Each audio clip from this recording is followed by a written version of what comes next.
We've just had another federal election. Did you hear any of these issues discussed? These are people asking us to vote for them so they can lead us into the future.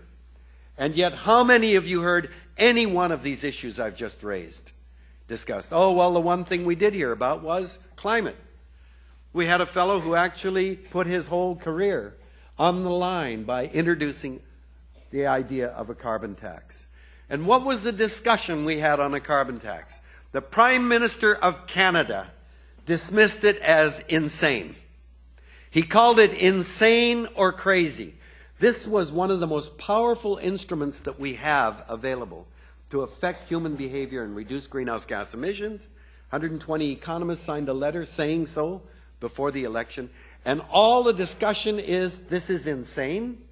Is that the limit of what we are willing to consider on this important innovation or incentive? And what was the response of the NDP? Jack Layton knows better. Axe the tax. The brains behind the NDP federally and provincially in British Columbia is a guy named Jerry Scott. Jerry Scott worked for the David Suzuki Foundation for 6 years as the head of our climate program, and we pushed for a carbon tax all those years. What a cynical political position the NDP has taken on this.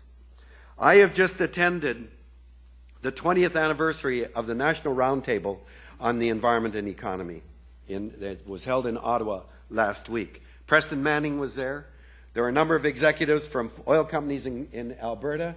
There were a number of people from many different sectors of the business community. 150 people met for a day. We had a number of big tables where we had discussions, and each table then voted on various things.